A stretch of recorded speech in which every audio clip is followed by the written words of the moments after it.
નમસ્કાર. નિર્માણ ન્યૂઝની વિશેષ રજૂઆત સાથે હું છું યજ્ઞ ત્રિવેદી. જય જગન્નાથ. દર્શક મિત્રો, ભગવાન જગન્નાથજીની 149મી રથયાત્રા અમદાવાદમાં જ્યારે યોજાનારી છે અને તેમાં પણ અમદાવાદ તરાલતો અભેદ સુરક્ષા કિલ્લાની સાથે સજ્જ છે અને હવે ભગવાન જગતનો નાથ જગન્નાથ બહેન સુભદ્રાજી અને ભાઈ બલભદ્રજીની સાથે તરાલતો રથમાં બિરાજમાન થઈ ગયા છે. સાથે જ ભગવાન અત્યારે તો તેમના મોસા સરસપુર ખાતે જવા માટે પણ ઉત્સુક છે. તો સાથે સાથે તમામ શ્રદ્ધાળુઓમાં પણ અત્યારે ઉત્સાહનો માહોલ જોવા મળી રહ્યો છે, કારણ કે આજે ભગવાન જગન્નાથજીની 149મી રથયાત્રાનું જે ખાસ આયોજન કરવામાં આવનાર છે. 18 જેટલા ગજરાજ અત્યારે તો જે તૈયાર છે, તો બીજી બાજુ 101 જેટલી ટ્રક અલગ અલગ થીમ સાથે અત્યારે તો જે તૈયાર કરવામાં આવેલી 101 ટ્રક તૈયાર છે. 30 જેટલા અખાડા તૈયાર છે, 3 બેન્ડ બાજા અને તેની સાથે ભજન મંડળીની સાથે સાથે દેશભરમાંથી 2500 જેટલા સાધુ સંતુઓ અને તેની સાથે 1000થી 1200 જેટલા ખલાસી ભાઈઓ પણ અત્યારે તો તૈયાર છે ભગવાન જગન્નાથજી તેમજ બહેન સુભદ્રાજી અને ભાઈ બલભદ્રજીના રથને ખેંચવા માટે. તો તેની સાથે જ હવે માત્ર ને માત્ર રાહ જોવામાં આવી રહી છે નગરના રાજાની, એટલે કે મુખ્યમંત્રી ભૂપેન્દ્રભાઈ પટેલની, કે જેઓ આવશે અને સાથે જ પહિંદ વિધિ બાદ રથનું તેઓ પ્રસ્થાન પણ કરાવશે. રથયાત્રાનું મહત્વને લઈને ચર્ચા કરવી છે. જગન્નાથપુરીના રથ અને તેની સાથે ત્યાંની પણ રથયાત્રાને મહત્વની વાત કરવી છે. મૂર્તિનું જે તરાતો સ્વરૂપ છે, ભગવાનનું જે સ્વરૂપ છે, તેને લઈને પણ ચર્ચા વિચારણા કરવી છે. તમામે તમામ મુદ્દાઓ પર ચર્ચા વિચારણા કરવા માટે અમારી સાથે અત્યારે સ્ટુડિયોમાં ઉપસ્થિત છે ડૉક્ટર વિમર્શ ત્રિવેદી, કે જેઓ જ્યોતિષાચાર્ય છે. વિમર્શભાઈ, સૌથી પહેલાં તો આપનું સ્વાગત છે. નમસ્કારમ. સર્વે ભાવિ ભક્તોને મારા હૃદયપૂર્વક જય જગન્નાથ.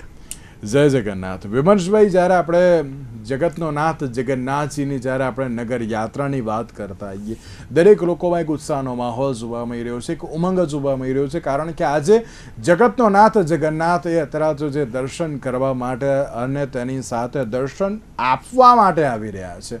આપણે દરેક લોકો ભગવાનના દર્શન કરવા માટે મંદિર પરિસરમાં જતા હોઈએ છીએ, પણ આજે પહેલી એવી ક્ષણ કે જેમાં ભગવાન અત્રાવતો નગર યાત્રાએ નીકળે છે, તમારા ઘરની બહાર અત્રાવતો આવે છે તમને દર્શન આપવા માટે. સૌથી પહેલાં તો 149મી રથયાત્રાને લઈને આપની પ્રતિક્રિયા. 149મી આજે રથયાત્રા ખરી ને, આવતા વર્ષે 150મી થશે, પરંતુ એનો ઇતિહાસ ચાલુ થયો આજથી 450 વર્ષ પૂર્વે. 450 વર્ષ પૂર્વે અમદાવાદના સાબરમતીના પૂર્વ તટમાં હનુમાનજી દાસ મહારાજ થઈ ગયા. હનુમાનજી દાસ મહારાજે હનુમાનજીની સ્થાપના કરી. ત્યારે સાબરમતીનો પૂર્વ તટ એકદમ જંગલ વિસ્તાર હતો, જે અત્યારે જમાલપુર તરીકે ઓળખાય છે. એમાં હનુમાનજીની સ્થાપના કરી હનુમાનજી દાસ મહારાજે.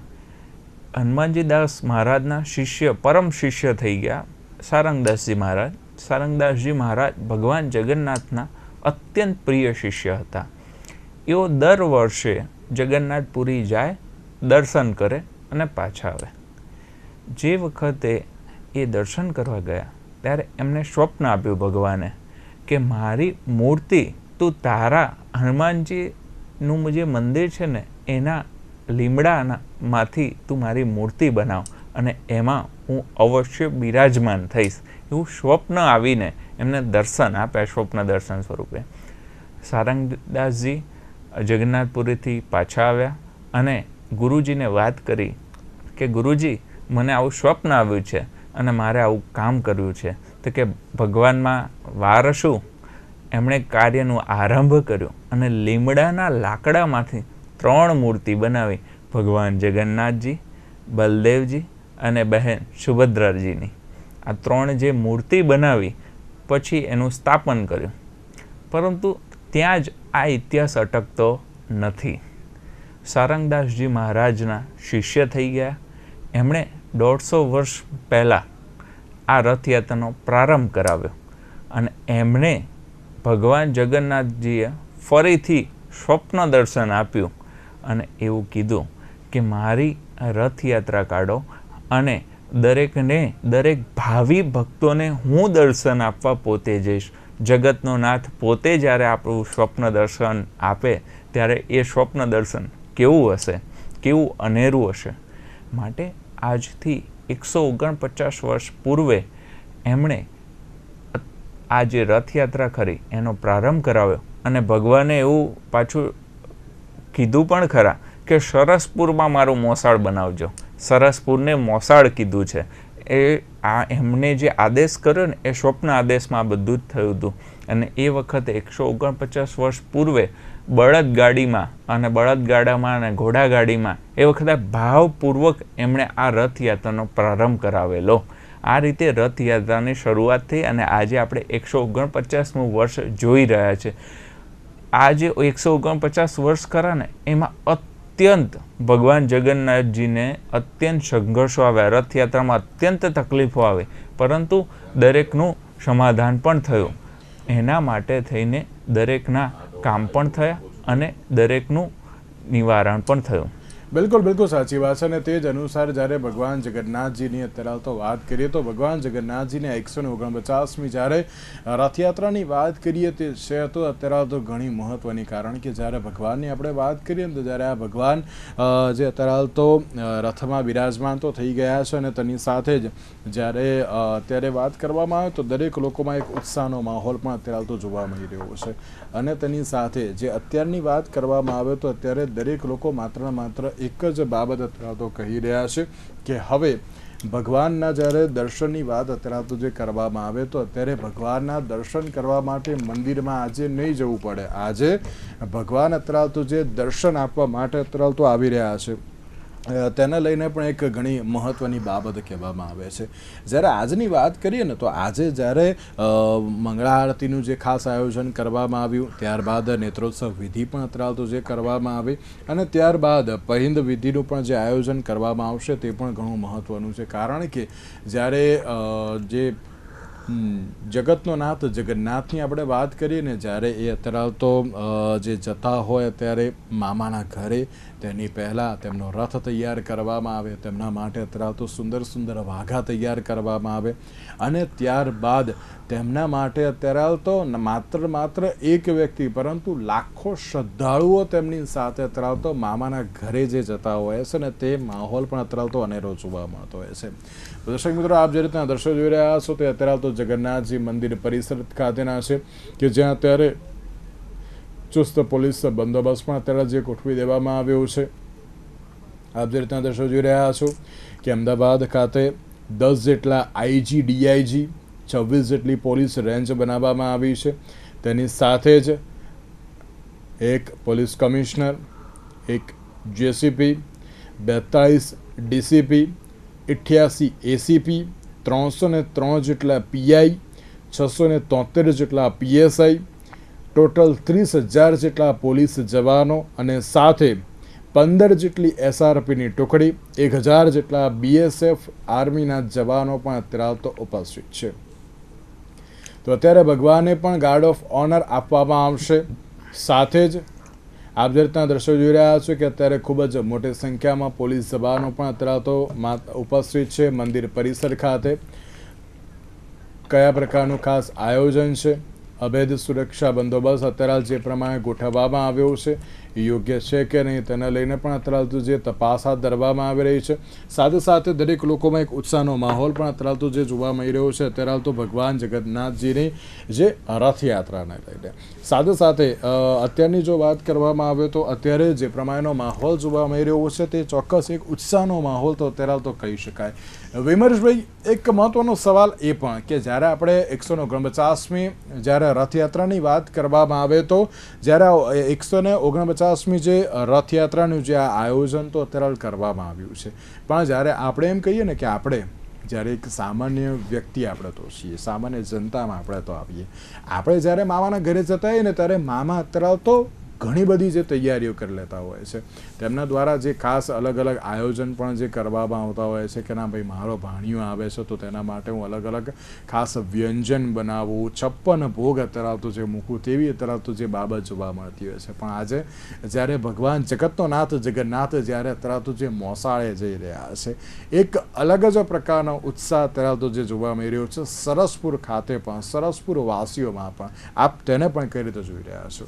જી, સરસપુર ખરું ને એ ભગવાનનું મોસાળ તો ખરું જ, પરંતુ એ હકથી લીધેલું અને હકથી બતાવેલું મોસાળ છે. ભગવાન જગન્નાથના 56 ભોગ ધરવામાં આવે છે ને, પરંતુ એમાં 3 ભોગ ના હોય ને તો ભગવાન જગન્નાથ એ જમતા નથી. એમાં મુખ્યત્વે પહેલાં મગનો પ્રસાદ, બીજો જાંબુનો પ્રસાદ અને ત્રીજો ખીચડીનો પ્રસાદ. 53 ભોગ ખરા અને આ 3 ભોગ જો ના ધરે ને તો એ ભોગ અધૂરો રહે છે. માટે 56 ભોગનો પ્રસાદ એ આ 3 વસ્તુ મૂકે ને ત્યારે પરિપૂર્ણ થાય છે. ભગવાન જગન્નાથ અને એના ભાવિ ભક્તોને જે ભૂખ ખરી, ભજન, ભોજન, દાન અને પુણ્ય, આ 5 વસ્તુ કરવી જરૂરી છે. તો ભજન આપણે કરીશું, ભોજન પણ સરસપુરમાં પ્રાપ્ત થશે. આજે સરસપુરનું ભોજન એ અતિ પ્રિય છે મોસાળનું. તમે ગમે ત્યાં જમશો ને પણ જે મામાના ઘરે જે તૃપ્તિ આવશે ને એ ક્યાંય નહીં આવે. એ જે મામાના ઘરનો તૃપ્તિ, ભોજનની તૃપ્તિ જે ખરી એ અહીંયા આપણને આજે પ્રાપ્ત થશે. સરસપુરનો પ્રસાદ, સરસપુરનું ભોજન તો ખરું પણ સરસપુરનો પ્રસાદ કીધેલો છે, મગનો પ્રસાદ. મગ જે ખરા ને એ પૌષ્ટિક છે. મગ જે ખરા એ તમને ઇમ્યુનિટી પાવર વધારે છે. આપ જોશો કે જાંબુ પણ આપણે અત્યારે આ વર્ષે બધાને ખ્યાલ આવ્યો કે જાંબુ ખાવાથી આપણા બોડીમાં રહેલા બધા જ અંદર પેટમાં ગયેલા વાળ એ આપણા ડિટોક્સ થાય છે. પરંતુ વર્ષો પહેલાં શું ભગવાન જગન્નાથે એમનેમ રચના કરી હશે? એમનેમ પ્રસાદ બનાવ્યો હશે?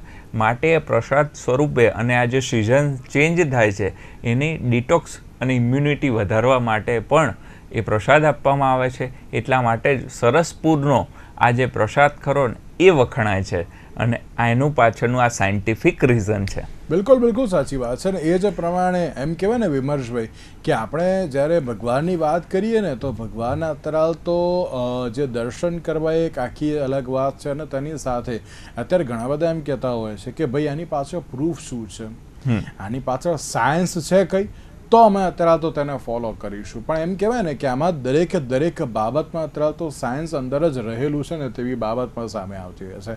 એટલે કે એમ કહેવાય ને કે અત્યારે જ્યારે આપણે ભગવાનની વાત કરીએ તો દરેક લોકો એમ કહે છે કે ના યાર ભગવાન પણ એમના જેવા અત્યારે તો કોઈ આર્કિટેક્ચર નહીં કે જે અત્યારે તો એમ કહેવાય ને કે ના દ્વારકા નગરી આટલી મોટી બનાવી, એમના જેવા જે કોઈ કહેવાય ને કે ના એન્જિનિયર પણ નહીં કે જે અત્યારે તો સુદર્શન ચક્ર અત્યારે તો તેમના હાથમાં અત્યારે તો જે ધારણ કરેલું હોય. એવી ઘણી બધી બાબતો છે કે જે ભગવાન શ્રી કૃષ્ણને અત્યારે તો સાયન્સ સાથે જે અત્યારે બહુ જ સારી રીતે સરખાવવામાં પણ આવતી હોય છે. આપ તેને પણ કઈ રીતે જોઈ રહ્યા છો? તો સાયન્સ એ ભગવાનમાંથી જ ઉત્પન્ન થયેલું છે અને ભગવાને જ બનાવેલું છે. પણ ભગવાન એટલે શું? તો ભક્તિ એ ભગવાન છે. એની સાથે જો એને સમજવું હોય ને સાયન્સમાં તો આપણા જેટલા તહેવારો ખરા ને એ સાયન્ટિફિક જ છે. કેમ નવરાત્રિમાં ઉપવાસ રાખવાનો, કેમ જગન્નાથ ભગવાનની આપણે અત્યારે રથયાત્રા આવે ત્યારે કેમ જાંબુ જ ખાવાના, કેમ મગ જ ખાવાના, કેમ આપણે હવે ભાદરવા મહિનામાં આપણે ગણપતિ ભગવાનના તહેવાર આવશે કેમ બધાએ ભેગા થઈને તહેવાર ઉજવવાનું? એ બધા પાછળનું સાયન્ટિફિક રીઝન છે. અને એ આપણા જે તહેવારો ખરા ને એ જે સિઝન ચેન્જ થાય ને ત્યારે જ આવે છે અને ત્યારે જ ઋતુ બદલાવ અને ત્યારે જ આપણને જે આ તહેવારો આપવામાં આવે કે જેનાથી આપણું શરીર અને આપણું મન પ્રફુલ્લિત રહે. માટે જ આ આખું સાયન્સ અને આ તહેવારોનું ગણિત અને ભગવાનની દંતકથાઓ બનાવવામાં આવી છે. પરંતુ એ દંતકથાઓ કથા સ્વરૂપે જ નથી, રિયાલિટીમાં પણ છે. આપણો સનાતન ધર્મ જ એક એવો છે કે જે ખાલી બુક્સ પૂરતો સીમિત નથી. અહીંયા જગન્નાથ પોતે કેવું કરીને બતાવે છે કે હું એવું નથી કે શાસ્ત્રમાં કહી દીધું ભગવાન જગન્નાથની રથયાત્રા થતી હતી, થાય જ છે. એ અહીંયા પ્રૂફ છે કે ભાઈ ભગવાન જગન્નાથ પોતે બહાર નીકળીને મૂર્તિ સ્વરૂપે બધાને દર્શન આપવા આવે છે, એ આપણે આજે જોઈ રહ્યા છીએ. બિલકુલ બિલકુલ સાચી વાત છે. તો દર્શક મિત્રો, આપ જે રીતના દ્રશ્યો જોઈ રહ્યા છો એ જગન્નાથજી મંદિર ખાતેના હશે. તો અત્યારે તો દરેક લોકોમાં એક ઉત્સાહનો માહોલ જોવા મળી રહ્યો છે. તેમના ઘરે અને જે તેમના મંદિરમાં પણ જે નાના નાના અત્યારે તો જે ભગવાન અત્યારે તો જે બિરાજત કર્યા હોય ને તેમને પણ અત્યારે તો લઈને અહીંયા આવ્યા છે. સાથે જ જે પ્રમાણે આજની વાત કરવામાં આવે ને, તો જે પ્રમાણે રથયાત્રાનું જે ખાસ આયોજન તો કરવામાં આવનાર છે. દરેક લોકોમાં એક ઉત્સાહનો માહોલ પણ જોવા મળી રહ્યો છે. પણ તેની સાથે વિમર્શભાઈ, એક બાબત એ પણ છે, તમે જે રીતે કહ્યું ને કે ના દરેક બાબતમાં અત્યારે તો જે સાયન્સ જોવા મળતું હોય છે, પણ અત્યારના સમયમાં ઘણા બધા વ્યક્તિઓ જ્યારે પણ ભગવાનના દર્શન કરવાના હોય છે, ભગવાનને એમ કહેવાય ને કે જ્યાં શીશ નમાવાનું હોય છે, તો ત્યાં અત્યારે તો શીશ એમ કહેવાય ને કે નમાવાની જગ્યાએ ઉઠાવીને એક સેલ્ફી પાડી દેતા હોય છે કે ના ભગવાનની જોડે એક સેલ્ફી આવી જાય, હું કોઈ પણ એક સોશિયલ મીડિયા ઉપર પોસ્ટ કરી દઉં, લાઇક ને ફોલો આવશે, દરેક લોકો સારું સારું કહેશે. પણ તેની સાથે આ લાઇક અને ફોલોની ક્યાંક પાછળ અને પાછળ જે રિયલ સેન્સમાં જે દર્શન કરવાના હોય છે ને, એ ક્યાંક અત્યારે તો તેઓ કરતા નથી તેવી બાબત પણ સામે આવતી હોય છે. તો અત્યારના સમયમાં દર્શનનું અત્યારે તો કેટલું મહત્વ રહેલું છે? જી, દર્શનનું અનેરું મહત્ત્વ છે. આપ જોશો કે આપણે બે હાથ જોડીએ અને આમ આંખો બંધ કરીએ, આપણું અંતર ધ્યાન થઈ જાય છે અને આપણું મન એક જ સેકન્ડમાં ભગવાનની સામે શાંત થઈ જાય છે. અહીંયા કોઈ જ ફોટો પાડવામાં આવતો નથી. તમે ખાલી બે હાથ જોડો અને આંખો બંધ કરશો, તમારું એક જ સેકન્ડમાં મન શાંત થઈ જશે. એનું પાછળનું તાત્પર્ય એ ભગવાન જગન્નાથ કે જે કોઈ પણ દેવી દેવતા છે એ ત્યાં બિરાજમાન છે અને એનું દૈવત્વ તમે ફીલ કરી રહ્યા છો આંખો બંધ કરીને. કેમ નમસ્કાર જ કરવાનું, કેમ આમ જ કરવાનું, કેમ આમ જ કરવાનું, કેમ સૂર્ય નમસ્કાર આવી રીતે જ કરવાના, એ દરેક પાછળ સાયન્ટિફિક રીઝન છે. અને એનાથી જ નમસ્કાર એટલે બહુ જ મહામુદ્રા કીધી છે આને, કે સૌથી મોટી મુદ્રા એટલે નમસ્કાર. કેમ દરેક અત્યારના રાજકારણી નેતાઓ કે કોઈ પણ મોટા દેશના કોઈ પણ બધા જ અત્યારે નમસ્કાર કરવા લાગ્યા. શું કામ? તો આ શિવ છે, એક શક્તિ છે, એક મેલ છે, એક ફિમેલ છે, એક પ્લસ છે, એક માઇનસ છે. આ બંને ભેગા થશે ને તો નવી શક્તિને ઉર્જા ઉત્પન્ન થશે. એ આપણને સૂચવે છે. આપણે કોઈ પણ ઋષિ મુનિઓની કોઈ પણ પરંપરા કે કોઈ પણ આપણા દેશની પરંપરામાં બે જ વસ્તુ સૂચવેલી છે, શિવ શક્તિ પ્લસ માઇનસ. આ બે ભેગા થશે ને, આ બે આ રીતે જ ભેગા થાય છે. માટે જ આપણને અંતર્મનમાં આપણને શાંતિ મળે છે. પરંતુ એ કોઈ ફોટો દ્વારા શાંતિ નહીં મળે.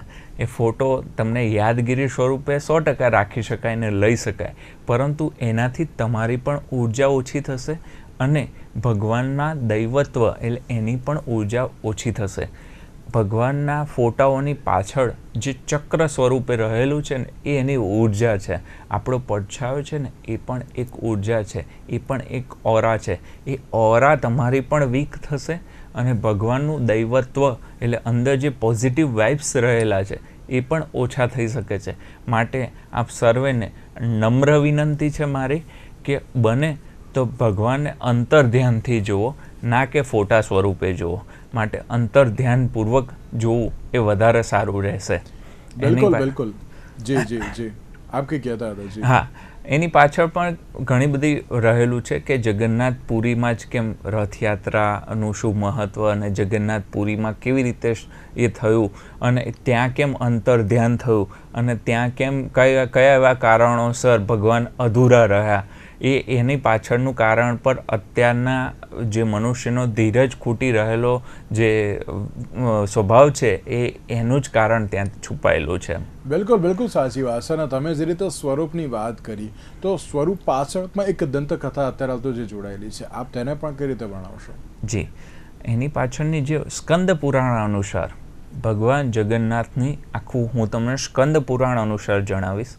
સ્કંદ પુરાણમાં એવું કીધું કે ભગવાન જગન્નાથને આ પૃથ્વી પર નીલ માધવ સ્વરૂપે પહેલાં જોવામાં આવતા હતા. નીલ માધવ એટલે એવી મૂર્તિ કે એવું તત્વ કે જે સ્વયં મનુષ્ય સાથે વાત કરે, એ નીલમાધવ હતા. રાજા માલવ દેશના રાજા થઈ ગયા ઇન્દ્રદ્રુમ.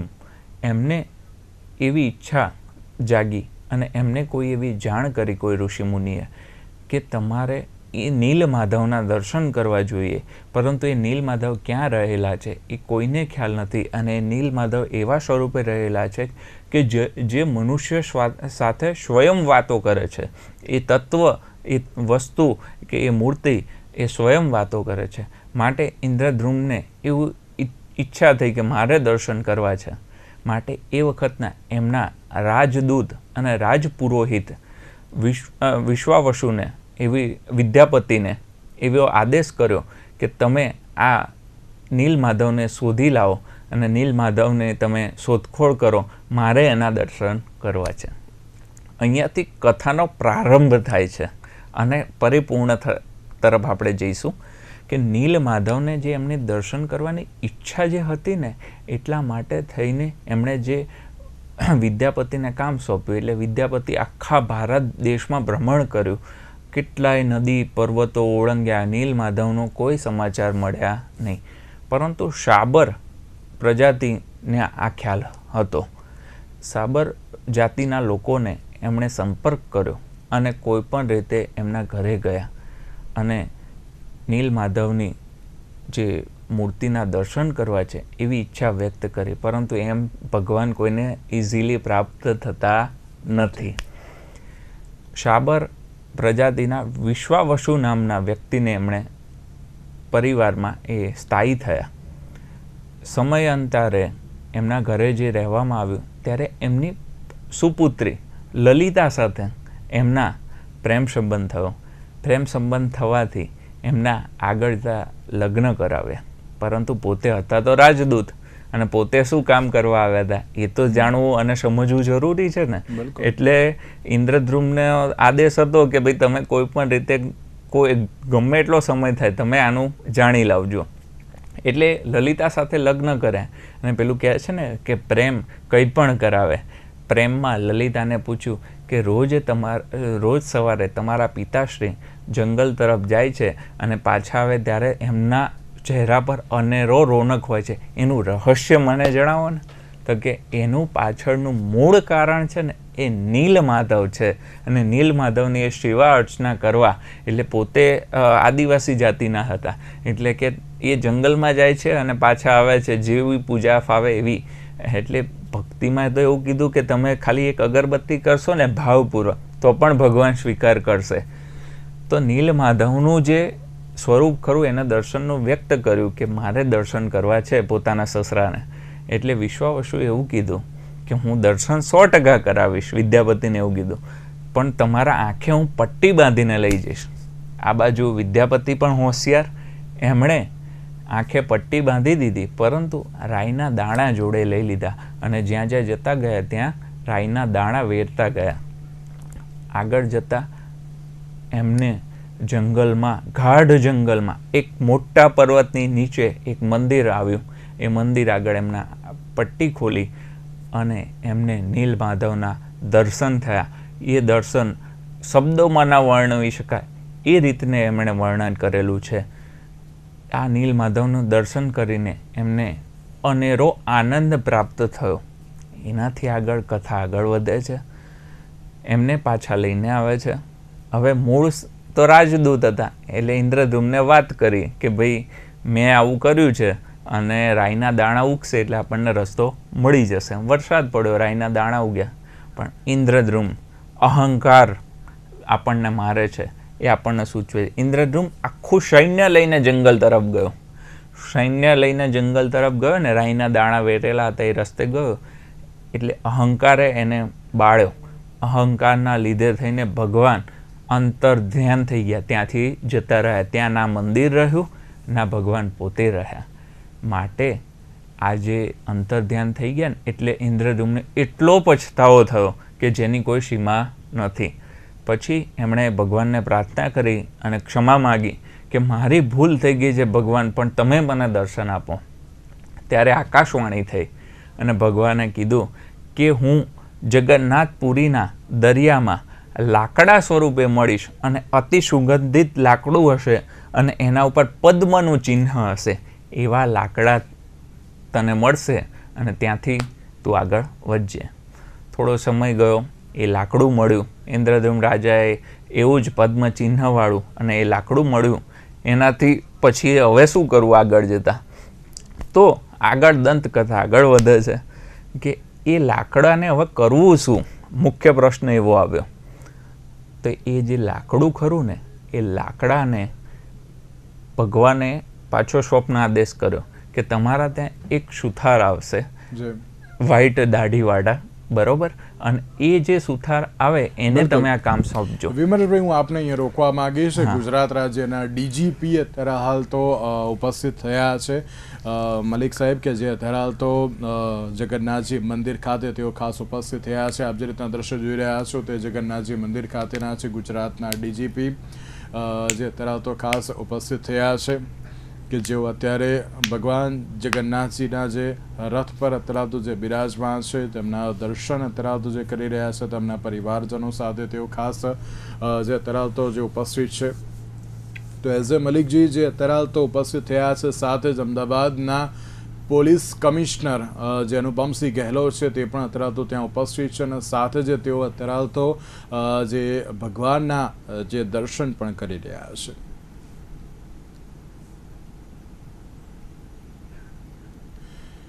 ભગવાન જગન્નાથજીના જે મુદ્દાઓ પર એટલે કે તેમની લીલાઓ પર તો આપણે ચર્ચા વિચારણા યથાવત રાખીશું. પળે પળની અપડેટ્સ પણ આપણા સુધી પહોંચાડતા રહીશું. સમય થયો છે એક વિરામનો.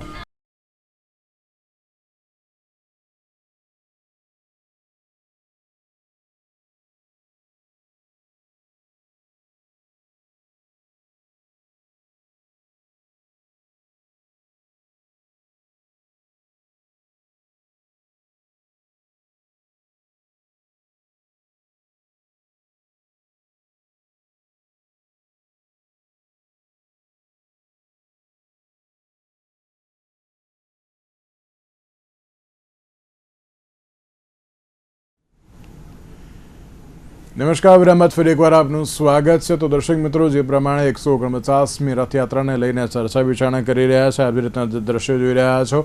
નાયબ મુખ્યમંત્રી હર્ષ સંઘવી અત્યારે હાલ તો જે ઉપસ્થિત થઈ ગયા છે અત્યારે જગન્નાથ મંદિર પરિસર ખાતે. 6:30નો જે સમય છે, અડધો જ કલાકમાં હવે મુખ્યમંત્રી ભૂપેન્દ્ર પટેલ પણ ખાસ ઉપસ્થિત થવાના છે. આપ જે રીતના દ્રશ્યો જોઈ રહ્યા છો, નાયબ મુખ્યમંત્રી હર્ષ સંઘવી તેમજ અમદાવાદ મ્યુનિસિપલ કોર્પોરેશનના કમિશનર અત્યારે ઉપસ્થિત છે. તો સાથે જ પોલીસ કમિશનર અનુપમસિંહ ગહેલોત પણ અત્યારે તો જે ખાસ ઉપસ્થિત છે. તમામ લોકોમાં એક ઉત્સાહનો માહોલ અત્યારે તો જે જોવા મળી રહ્યો છે, અને તેની સાથે જ નાયબ મુખ્યમંત્રી હર્ષ સંઘવી અત્યારે રથ તરફ આગળ વધી રહ્યા છે.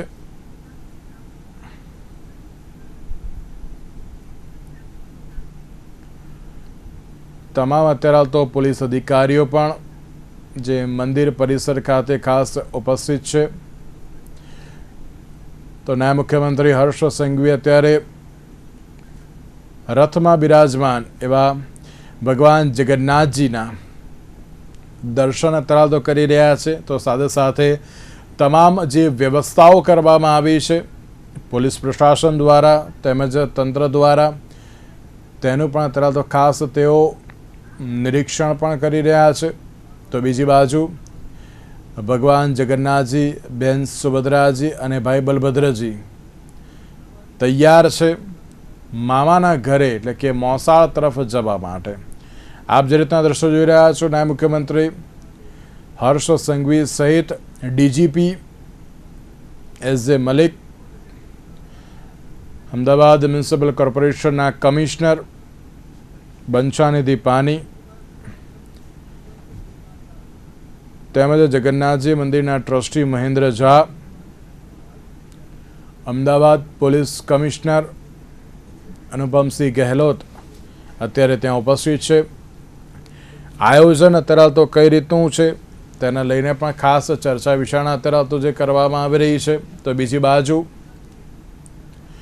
રથયાત્રાની વાત કરીએ તો રથયાત્રાનું જે ખાસ આયોજન જે કરવામાં આવનાર છે ને તેમાં પણ પહિંદ વિધિ કે જે ઘણી મહત્ત્વની અત્યારે હાલતો છે અને પહિંદ વિધિ માટે ટૂંક જ સમયમાં મુખ્યમંત્રી ભૂપેન્દ્રભાઈ પટેલ ખાસ ઉપસ્થિત થવાના છે, જેઓ પહિંદ વિધિ કરશે અને ત્યારબાદ રથનું પ્રસ્થાન કરાવશે.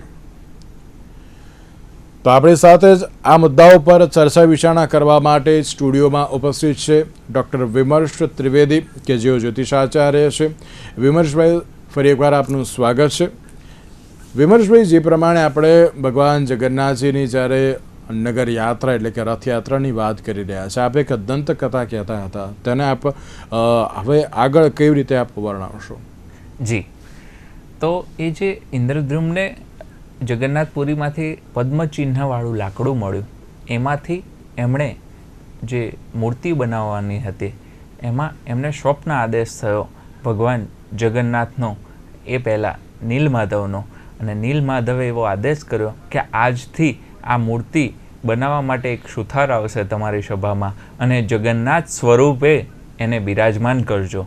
એમાંથી 3 મૂર્તિ બનાવવાની છે.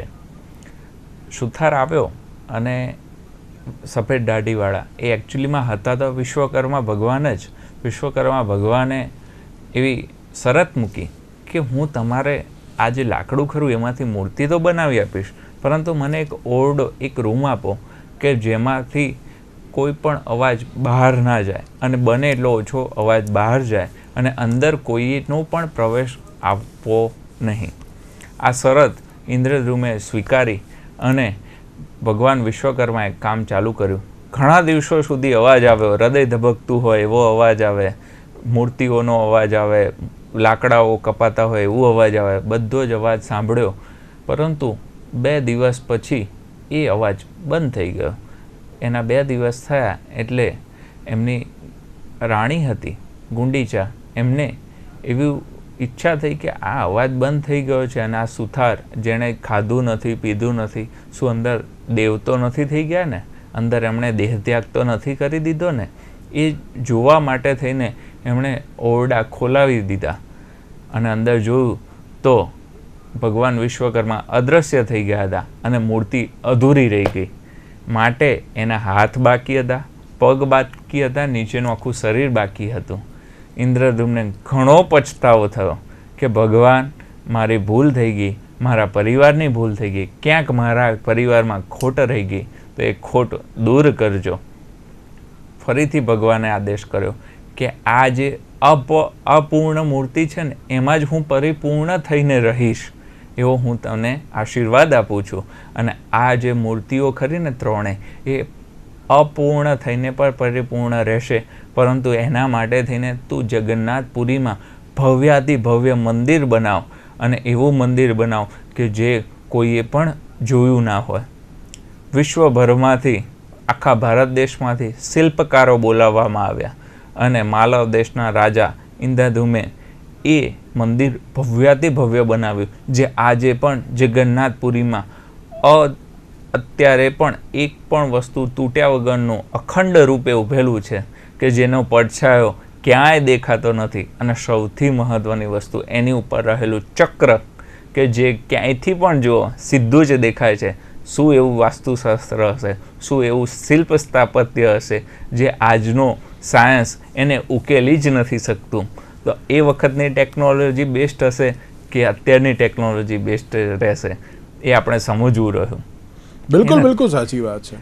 અને એમ કહેવાય ને કે ટેકનોલોજીની સાથે સાથે એ વખતે પણ એ પ્રમાણેનું જે ખાસ આયોજન જે કરવામાં આવતું હતું, જે પ્રમાણે એમ કહેવાય ને કે અત્યારે તો આધુનિક ટેકનોલોજીથી આર્કિટેક્ચરની દ્રષ્ટિએ તરત જે બધું કરવામાં આવે, એ વખતે ક્યાંક અલગ જ બાબત હતી અને તેની સાથે જે નિર્માણ કરવામાં આવતું હતું તે પણ ઘણું મહત્ત્વનું હતું. શું કહેશો આપ તેના લઈને?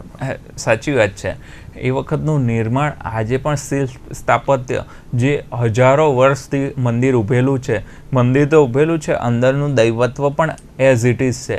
એ જે અંદર ભગવાનને બિરાજમાન કર્યા પછી બહેન સુભદ્રાજીને એવું હતું કે હું આ નગરની યાત્રાએ નીકળું. એ નગર યાત્રાએ નીકળવાની જીદ પકડી એટલે ભગવાન જગન્નાથજીએ એવું કીધું કે કંઈ વાંધો નહીં, આપણે આ નગરની યાત્રા આખી કરીએ અને આપણે ગુંડીચા મંદિર એટલે એમનું મોસાળ કહેવાય છે અત્યારે. ત્યાં સુધી આપણે જઈશું અને પાછા વળીશું. માટે સુભદ્રાજીની જીદ પૂરી કરવા એટલે બહેનની જીદ પૂરી કરવા માટે થઈને ભગવાન જગન્નાથ, ભગવાન બલદેવજી અને સુભદ્રાજી એ ત્રણે ત્રણ નીકળે છે. આગળ ભગવાન રહે છે, વચ્ચે બહેનને રાખે છે અને પાછળ હું વિમર્શભાઈ આપને રોકવા માંગુ છું. તો જે પ્રમાણે આપ દ્રશ્યો જોઈ રહ્યા છો, મુખ્યમંત્રી ભૂપેન્દ્ર પટેલ જગન્નાથજી મંદિર ખાતે ખાસ આવી પહોંચ્યા છે. આપ જે રીતના દ્રશ્યો જોઈ રહ્યા છો, 149મી રથયાત્રા અને તેમાં પણ જેની રાહ જોવાતી હતી અને તે નગરના રાજા એટલે કે ગુજરાત રાજ્યના મુખ્યમંત્રી શ્રી ભૂપેન્દ્રભાઈ પટેલ અત્યારે જગન્નાથજી મંદિર ખાતે આવી પહોંચ્યા છે. પહિંદ વિધિમાં તેઓ ખાસ હાજરી આપવાના છે. આપ જે રીતના દ્રશ્યો જોઈ રહ્યા છો કે એક બાજુ જે રીતે ચુસ્ત પોલીસ બંદોબસ્ત પણ અત્યારે તો ગોઠવી દેવામાં આવ્યો છે અને તેની સાથે મુખ્યમંત્રી ભૂપેન્દ્ર પટેલ જગન્નાથજી મંદિર ખાતે ખાસ ઉપસ્થિત અત્યારે તો જે થઈ ગયા છે. એક બાજુ સમગ્ર મંદિર પરિસર અત્યારે તો જે ચુસ્ત બંદોબસ્ત ગોઠવી દેવામાં આવ્યો છે, તો બીજી બાજુ મુખ્યમંત્રી ભૂપેન્દ્ર પટેલ કે જે અત્યારે તો આવી પહોંચ્યા છે જગન્નાથજી મંદિર ખાતે, જેમની રાહ જોવાતી હતી અને તે અત્યારે તો જે આવી પહોંચ્યા છે. હવે ખાસ તેઓ પહિંદ વિધિમાં પણ જે ખાસ ઉપસ્થિત રહેશે અને ત્યારબાદ રથનું પ્રસ્થાન પણ અત્યારે તો જે થશે. તો આપ જે રીતના દ્રશ્યો જોઈ રહ્યા છો, મુખ્યમંત્રી ભૂપેન્દ્ર પટેલ કે જે આવી પહોંચ્યા છે અત્યારે તો જગન્નાથજી મંદિર ખાતે. પહિંદ વિધિમાં ખાસ તેઓ હાજરી આપશે અને ત્યારબાદ રથનું પ્રસ્થાન પણ તેઓ કરાવશે.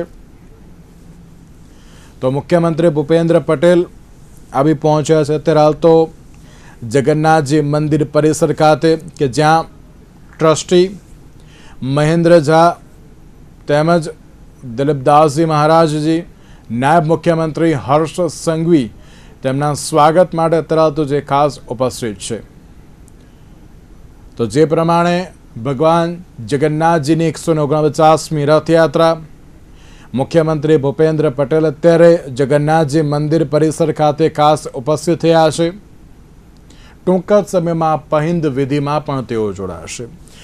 વિમર્શભાઈ, એક મહત્વનો સવાલ એ પણ કે જ્યારે પહિંદ વિધિની વાત કરવામાં આવે છે તો આ પહિંદ વિધિ છે શું અને તેનું મહત્વ અત્યારના કેટલું? જી, પહિંદ વિધિમાં સોનાની સાવરણીનો ઉપયોગ કચરો વાળવા માટે થાય છે. તો કચરો મહત્વનો કે સોનાની સાવરણી મહત્વની? ભગવાન માટે ભક્ત પણ મહત્વનો છે અને ભક્ત માટે ભગવાન પણ મહત્વનો છે. એ આ પહિંદ વિધિ સૂચવે છે. પહિંદ વિધિ આપણો મનનો રહેલો કચરો પણ આપણે સાફ કરવો એ આ પહિંદ વિધિ સૂચવે છે.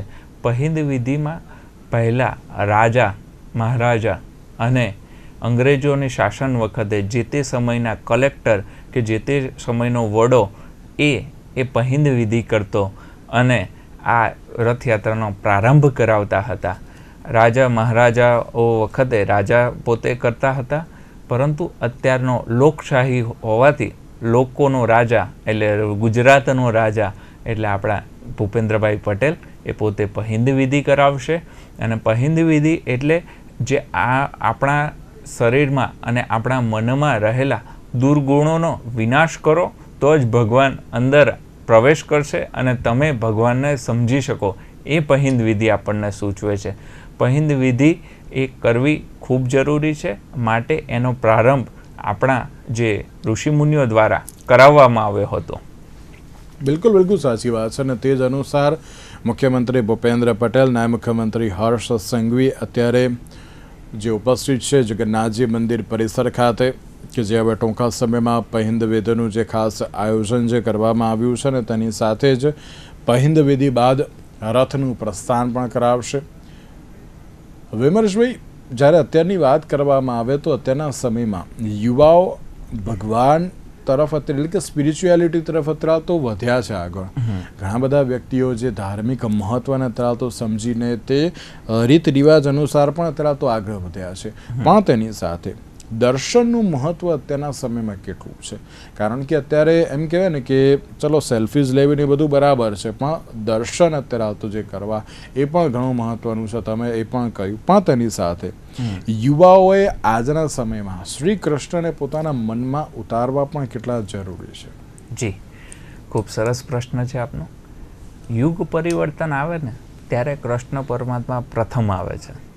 યુગ પરિવર્તન લાવવો હોય ને ત્યારે કૃષ્ણ જ પહેલાં આવે છે. આખો જે એમણે મહાભારતનો ખેલ ખેલ્યો ને એ યુગ પરિવર્તન જ લાવવો હતો. એટલા માટે થઈને અત્યારે આપ જોશો કે કૃષ્ણ ભગવાનની ભક્તિ તરફ યુવા વર્ગ ખૂબ જ વળ્યો છે અને ખૂબ સારું છે. જેટલી ભક્તિમાં વળશો ને એટલું તમારા જીવનમાં રહેલા ઓબ્સ્ટિકલ્સ બધા જ દૂર થશે. કેમ કે આપણા દરેક કાર્યોમાં નિર્માતા પણ ભગવાન પોતે છે, પરંતુ ભગવાન એવું સૂચવે છે, ભગવાન પોતે માર્ગ સૂચવે છે. ચાલવું તો આપણે જ છે, કર્મ તો આપણે જ કરવાનું છે, પણ એ કર્મનું ફળ કયું અને કેવી રીતે આપવું ને એ ભગવાનના હાથમાં છે, પરંતુ કર્મ તો આપણે જ કરવું પડશે એ પણ સૂચવે છે. એની સાથે કે ભગવાન શ્રી કૃષ્ણની પરંપરા જે ખરીને એ સાયન્ટિફિક રીતે પણ છે અને આપણા દરેક જીવનના દ્રષ્ટાંતોને પણ કરેક્ટેડ છે. આપણે પ્રેમ કરવો હોય ને તો કૃષ્ણ ભગવાન જેવો, મા બાપની ભક્તિ કરવી હોય ને તો પણ કૃષ્ણ ભગવાન જેવી, બહેનની રક્ષા કરવી હોય ને તો પણ કૃષ્ણ ભગવાન જેવી, આપણા જીવનના દરેક કાર્યો કરવા હોય ને તો પણ કૃષ્ણ ભગવાન જેવા કરશો કે કૃષ્ણ ભગવાનને કનેક્ટેડ જ આવશે. 10 અવતાર થયા, વિષ્ણુ ભગવાનના 10 અવતાર થયા, પણ હું કે અત્યારનો સમાજ એ એવું જ કહે છે કે સૌથી વધારે જો અનેરો અને દુર્લભ હોય ને તો એ કૃષ્ણ અવતાર છે. કૃષ્ણએ એવી લીલાઓ કરી છે ને કે જેની કોઈ હદ નથી, અને એવી લીલાઓ દ્વારા આપણને સૂચવ્યું છે અને એવી દંતકથાઓ આપણને પ્રચલિત કરાવી છે કે જેનાથી તમે જીવનમાં શું કરવું કે જેનાથી શું પ્રાપ્ત થાય એ આપણને સૂચવે છે. આજે રથયાત્રા ખરીને એ પણ આપણને એ જ સૂચવે છે કે જગતનો નાથ પોતે જગતનો રાજા હોવા છતાં પણ પોતે નીકળે છે, એટલે પોતે પણ કર્મ કરે છે. એટલે અત્યારના યુગનો જે મહત્ત્વનો પ્રશ્ન છે ને કે આળસ અને મહત્ત્વનો કે કંઈ કામ ઓછું કરવું અને સૂર્યવંશી અત્યારનો ભગવાન સવારે 4 વાગ્યાથી જાગી ગયા છે. આપણે બધા અત્યારનો યુવા વર્ગ જોતા હશો કે 10-11 વાગે જાગે છે. તો એ આપણે શીખવા જેવું છે કે સવારે વહેલું જાગવું, વહેલું ઉઠવું, વહેલી બધી જ પૂજાપાઠ કરવી અને વહેલું જીવનનો પ્રારંભ કરવો, જેનાથી જીવનમાં દરેક તકલીફો દૂર થાય અને જીવનનો પ્રારંભ વહેલું કરવું એવું આપણને સૂચવે છે. ભગવાન તો પોતે હાજરા હજુર જ છે, પરંતુ એને સમજવો કઈ રીતે એ આપણને વહેલા ઉઠશો, વહેલા સમજશો, સૂર્યનારાયણને જળ ચડાવશો તો સમજણ પડશે કે એને કઈ રીતે સમજવું.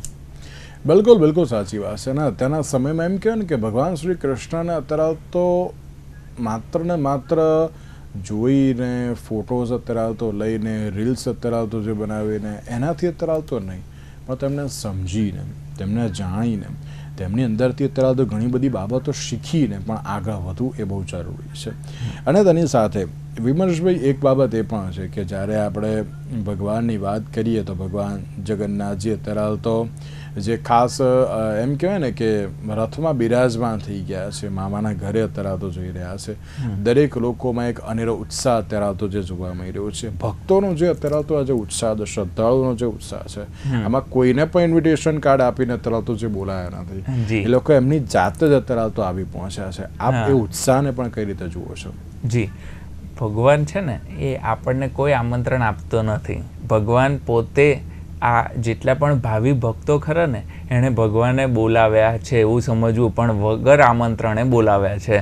ભગવાનને મળવા જવું હોય ને તો કોઈ આમંત્રણની જરૂર નથી. એની ઈચ્છા હશે ને એ દર્શન અવશ્ય પ્રાપ્ત કરશે. એટલા માટે જેનું ચક્ષુ એટલે આંખો જોશો ને તો એટલી મોટી છે ને કે જે બધાને જોઈ શકે, વિશ્વ આખાને જોઈ શકે. તમે આખી મૂર્તિ જોશો ને ભગવાન જગન્નાથજીની, સુભદ્રાજીની, બલદેવજીની, તો એમાં તમને આંખો જોવી જ વધારે ગમશે.